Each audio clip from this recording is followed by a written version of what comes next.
It was a colossal waste of time, effort, and money. We don't need, that's not who we are. We don't do these kind of things. We don't march down the streets like that. We prove ourselves and our value as an army, our strength as an army, through our actions, not parades. That's something that dictators do. Señores, el desfile militar que Trump montó por su cumpleaños ya terminó. Pero la humillación apenas empieza.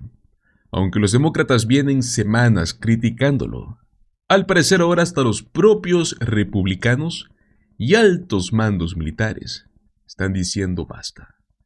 Basta de lo desastroso que está haciendo Trump. Por si fuese poco, no es lo único, porque también está derritiéndose por las encuestas que acaban de salir. Sean bienvenidos a Políticamente Desacuerdo. Amigos, hoy veremos cómo un general humilla a Trump en vivo, luego de que su desfile militar haya fallado. Así que los invito a que se queden hasta el final de este video, porque le traigo los detalles más interesantes. Bueno, señores, antes de que entremos al tema del general que destruyó a Trump públicamente, quiero comenzar con lo que tiene a la Casa Blanca en modo crisis total. Y estos son las encuestas. Escuchemos. Kristen, some interesting numbers here. I think we'll start with this one. The bottom line we always ask here in this Decision Desk poll, do you approve or disapprove of how Donald Trump is handling his job as president? And it's 45-55. And we did take this same poll a couple months ago, and it was 45 approved, 55 disapproved back then. So no change. And by the way, this is a poll. It's a little different. It's an online poll. This is all adults, not just registered voters. But in this poll, consistent over the last couple of months. How about some more specific issues here? And you can see this has been the story of this version of the Trump presidency. His lowest marks continue to be on inflation, cost of living, trade and tariffs. Obviously high profile, his battles with those elite colleges, 43-56. This is interesting. On immigration and the border, slight majority approval for Donald Trump's actions, though we want to say not all of this poll was taken as these protests were playing out in Los Angeles, so still a bit of a question going forward how that shakes out. But again, we've seen stronger numbers for Trump on that area than every other area of his presidency so far. You could also take a look here, Elon Musk leaving the administration, final verdict there, 44% call it a success, 56% say it was a failure or a partial failure. Then there's the standing of the two parties here.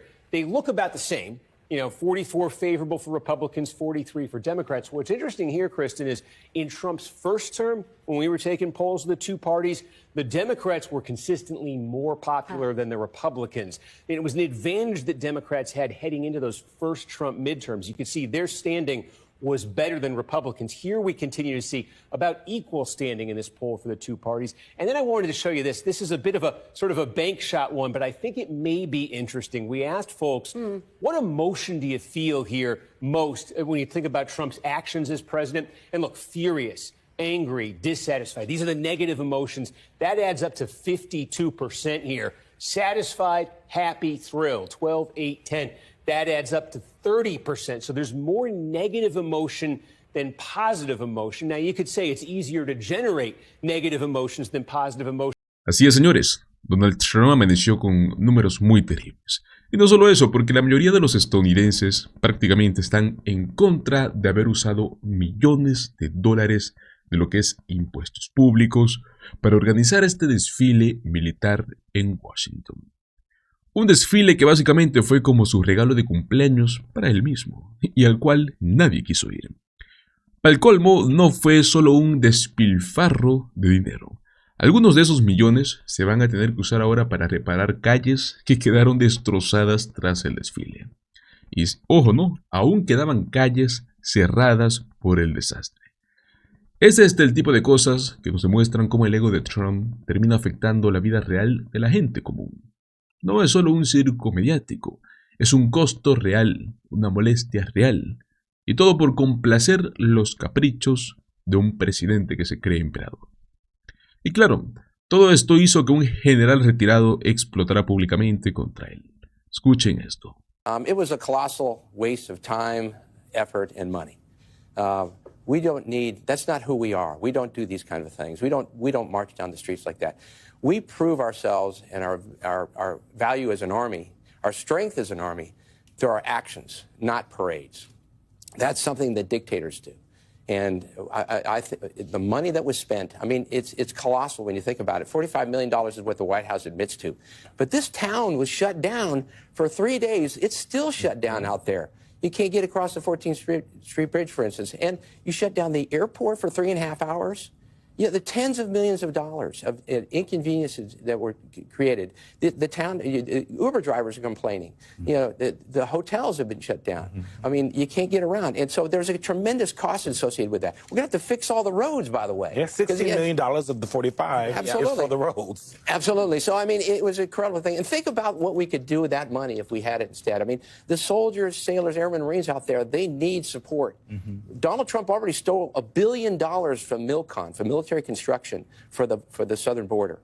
I mean, so there's barracks that are not being renovated. There's child care centers that are not being built. There are perks that soldiers and their families deserve. They're not going to be able to get because Donald Trump has stolen this money, essentially taken it and used it under priority. So I think that it was what happened yesterday, although wonderful to watch and behold, and it's great to see soldiers do well, it was a colossal waste of time, money, and effort. Y es que lo dijo tal cual, una vergüenza. Y tiene toda la razón, amigos. Por lo que Trump en sí, lo que hizo no solo es una fiesta militar vacía, ¿no? Hablamos de que es un intento de adueñarse de las Fuerzas Armadas, al menos intentarlo. Ha tratado de politizar cada institución posible.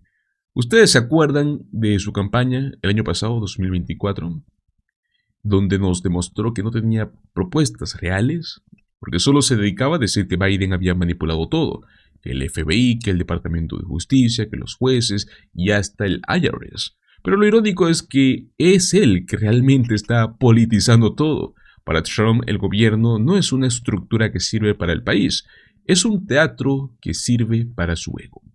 Todo lo transforma en propaganda personal. Por eso, amigos, es bueno recordar las palabras del general Mark Milley, el cual sigue resonando más que nunca. Escuchemos. We don't take an oath to a country. We don't take an oath to a tribe. We don't take an oath to a religion. We don't take an oath to a king or a queen or to a tyrant or a dictator. And we don't take an oath to a wannabe dictator. We don't take an oath to an individual. We take an oath to the Constitution, and we take an oath to the idea that is America, and we're willing to die to protect it. No apoyamos reyes en este país. No hay juramento a dictadores. Tremendo, ¿no? Y aún así muchos soldados tuvieron que marchar para Donald Trump en su cumpleaños. No por patriotismo, sino porque, pues, lo pidieron desde arriba. Como si fuese una celebración para un líder supremo. Lo más preocupante es que ahora hay una especie de filtro ideológico en las Fuerzas Armadas. Están buscando reclutar personas que no solo quieran servir al país, sino que quieran servir a Trump. Y eso es lo que da miedo. Sobre eso mismo también habló el congresista Sid Moulton, que es veterano. Los invito a que lo escuchen porque tiene mucho sentido. I think the courts will show that it's unconstitutional the way that Trump has gone about this. We've never had an instance of Marines deployed against peaceful protests like this in the past. There was a time about 30 years ago, 40 years ago, when Marines were deployed at the governor's request. I think about 80 people had already died in violent protests in LA. And this is very different. The governor doesn't want the Marines to be there. But speaking as a veteran, I have to tell you, the Marines don't want to be there either. No one signs up to join the United States Marine Corps to attack protesters, to go against Americans on the streets of an American city. Just like no one signs up for the United States Army to march in a parade, by the way. That's not why you sign up to serve the country. Congressman, the Marine deployment in LA is still just absolutely unbelievable to me that we're doing this. And I want to play some comments from Secretary of Defense Pete Hegseth this week in an exchange with your colleague, Ro Khanna. Can you assure the American people on two things? You will respect any Supreme Court decision on this matter about whether the Marines are constitutional, and you will respect the district courts when they rule before the Supreme Court rules. What I can say is we should not have local judges determining foreign policy or national security policy for the country. So you're not willing to say you would respect those decisions? What I'm saying is local district judges shouldn't make foreign policy for the United States. Congressman, this is just incredible to me, just flouting the checks and balances of our government. What can Congress do here to have oversight over the most important duty of the commander-in-chief, and that's where he deploys troops? Well, first of all, I mean, it's flouting the law, it's flouting justices. It's basically Pete Hegseth saying that he thinks that he and the administration are above the law. And that's always been the attitude of this administration. That's always been the attitude of Donald Trump. Politicize the military, use the military for their political goals, and show America that they are above the law. Congress, of course, should be stepping in and stopping this. But under Speaker Johnson in the House, I don't think we've seen a weaker Congress in maybe in American history in a very, very long time, because the Republicans simply refuse to take any accountability to fulfill their constitutional responsibilities to hold the executive in check. And it's dangerous for America. It's why it's so important that Democrats win the midterms, and why some of us are so focused on how to move the Democratic Party forward so that we can ensure victory and have some actual oversight from Congress. And I've seen the good, the bad, and the ugly of the VA. I was on the phone with a Marine from my 2nd platoon earlier this week, because he's having trouble getting seen by the VA, even though he has tumors growing all over his body, something that's not uncommon among Iraq and Afghanistan veterans because of the things we were exposed to overseas. Imagine what a difference just a few $100,000 could make in his care. DOGE has cut millions of dollars from the VA, tens of thousands of employees, many of whom were added, by the way, by the Biden administration to meet the demands of Iraq and Afghanistan veterans. And so while you're right, $200 million might seem like a drop in the bucket when you're paying $13 billion a pop for aircraft carriers. When it comes down to taking care of our troops, it could be enormous. It could have an enormous impact. And this money has just been wasted on a spectacle. Esto no se trata solo de estar en contra de Trump, señores. Se trata de lo que viene después. ¿Cómo se va a despolitizar las instituciones? ¿Cómo se va a echar a quienes juraron lealtad a una ideología en lugar de a la Constitución? Porque al menos el próximo presidente, sea tanto demócrata como republicano, sin duda va a tener que trabajar mucho para limpiar el desastre que estará dejando Trump en las entrañas del Estado. Pues bueno, señores, pasemos al siguiente tema, y es algo bastante similar, y es cómo la agenda de Trump se está hundiendo en las últimas encuestas, ¿no? Donald Trump presumía que la inmigración era como que su mayor fortaleza en la política. Hoy por hoy resulta que ya no es tan cierto. Es más, hoy ni siquiera sus seguidores están tan convencidos, y para esto los números lo confirman. Lo que antes era el bastión más fuerte del trumpismo, hoy es un simple empate técnico. No lo digo yo, lo dicen las encuestas, lo dicen los analistas, y lo está empezando a notar hasta su base maga. La imagen de Trump en temas como inmigración fue esta carta ganadora en el año 2016. Falló en el 2020 y nuevamente ganó en el pasado 2024. Hoy por hoy esa carta ganadora, señores, está empezando a desmoronarse. Voy a mostrarles un análisis en MSNBC sobre la realidad de este tema y luego voy a darles mi opinión punto por punto. Escuchemos. But joining me now, we have Republican strategist Susan Del Percio, along with Julian Castro, former U.S. Secretary of Housing and Urban Development, and Cornell Belcher, Democratic strategist and pollster at Brilliant Corners Research. All three are esteemed MSNBC political analysts. Cornell, you first here. Your initial reaction to these numbers, and why do you think his approval is pretty much unchanged? Are people just locked into their views at this point? Well, look, I think you got to get underneath the numbers. I mean, and I think the most important and critical number here is the one where you talked about his numbers around immigration and borders being split even, right? Once upon a time, that was Donald Trump's and Republicans' strong suit, right? That's something that was their major strength. If you look at where handling immigration and handling border issues, go back a year ago, go back before the election. That was one of the biggest advantages that Republicans had and Donald Trump had. That's now a toss-up. So you've seen a lot of erosion and sort of significant erosion with that. And the same is true with dealing with the economy. You remember running into the election year, it was the economy, the economy, and how Trump had an advantage with the economy. Note to our people out there, Republicans have historically always had an advantage on the economy. But today they don't. And then you see it in the numbers right now. Again, Donald Trump's advantage with handling inflation and even broader in the economy and polling all over the place has completely collapsed. And when you get even further underneath that, look, he's underwater 30 points among independent voters, right? So you always see Republicans rallying around Trump and holding up his job approval numbers. So I'm a lot less concerned about the overall approval than what I see underneath the water, particularly with independent voters, where he's lost huge advantages on core issues that have helped propel Republicans. Okay, let me throw a couple more numbers, though, at you, Cornell, because there were signs of waning enthusiasm for the president. Republicans were 5% less likely to say they strongly support Trump just compared to April, and fewer MAGA supporters said they were thrilled with the president and his actions so far. Is there a sense, perhaps, people feel like they aren't quite getting what they expected? You could say that, but I think we need more data, right? I am...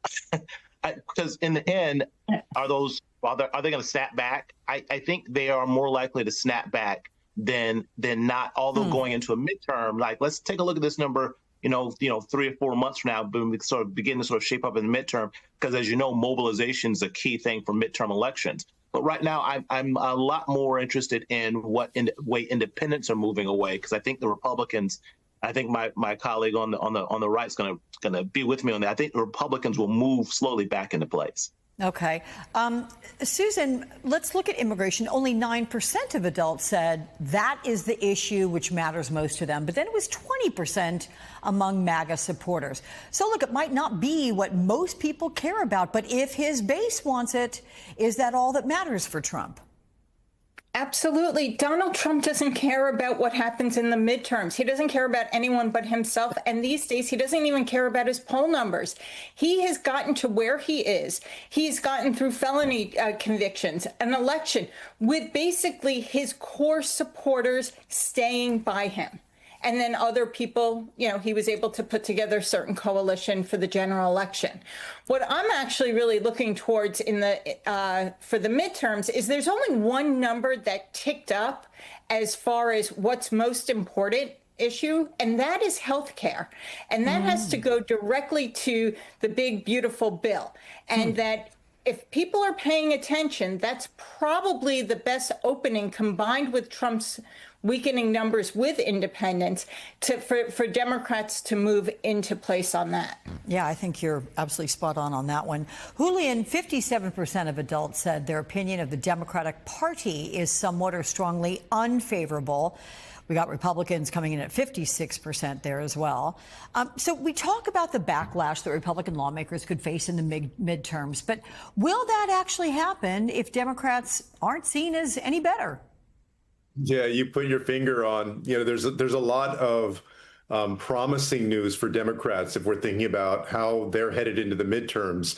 A president that's unpopular, especially, on the economy, also tariffs, and even, as Cornell pointed out, on immigration, his signature issue. It's basically 50-50. So this is a cycle that looks very promising for Democrats. I've been thinking of it as a cycle like 2018, where Democrats gained about 40 seats in Congress. However, as Steve Kornacki pointed out in his analysis on Meet the Press, the one thing that's different, or one of the main things that's different, is that now the parties are tied in unfavorable, favorable. Whereas before, in that 2018 cycle, Democrats were actually significantly more popular than Republicans. And that is something that Democrats are going to need to figure out. I think part of this, Alex, has to do with the base of the Democratic Party for the last few months feeling as though Democrats were not doing enough. What I would always hear, what people would hear is, hey, do something. I do think the protests this weekend signal a new era of activism, of pushing back, that is also very promising. So, we may see that number change. Let's all take a look at the contrast between the widespread protests that we saw yesterday. All 50 states brought in some remarkable images, by the way. Combine that with the military parade in D.C. What did you make of that, Cornell? Well, it was disturbing, and I'm not even being partisan, right? This is something that you've not seen in America before, and I'm in Washington. By the way, I think we were expecting crowds, and there weren't a lot of crowds, and I'm thankful for that because look, this is the imagery for every wannabe authoritarian strongman throughout history is parading out the military and playing games with the military, and this on the heels of sending, of course, military into Los Angeles, and also, quite frankly, his speech before that crowd at Fort Bragg, where he played partisan politics in a way that no Republican or Democrat has ever done before in the military. It's dangerous, and whether you're a Democrat or you're a Republican, you should be troubled by this very narcissistic, selfish sort of political behavior. Susan, this parade was meant to celebrate the birthday of the Army. Also, it was Flag Day. Did it project a message of strength?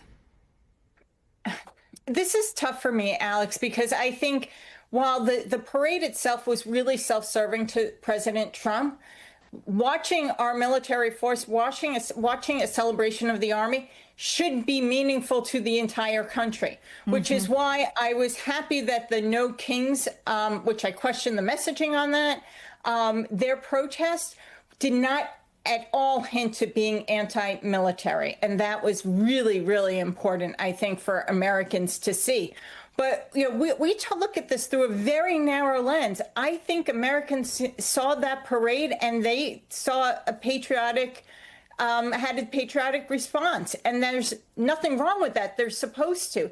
It's just the means of how they got there and Donald Trump using it. And yes, I agree with Cornell. This is what you see in countries with dictatorships, not in America. So, Julian, lastly to you, we have the Washington Post editorial board. It is arguing that Trump has politicized the military, from sending troops to L.A., to the campaign-style rally at Fort Bragg, to the parade. They say, quote, civilian control of the military is a sacrosanct American value. To be sustainable, it requires the armed forces to salute any occupant of the presidency and refrain from serving the personal interests of a single commander-in-chief. Is Trump trying to show the Army as being loyal to him specifically? I absolutely think that's what he would like. And sure, as was mentioned, the speech that he gave and getting the military to cheer at basically his political speech, the use, most disturbingly in California, of military to do law enforcement, and we'll see what happens with that in the courts. The Ninth Circuit right now has put a pause on a district court's ruling that was unconstitutional, and ruled in favor of Governor Gavin Newsom in California. But this is absolutely disturbing, Alex. This idea that he would commandeer the military. It is indeed one of the main things that separates the United States of America from a lot of dictatorships all over the world.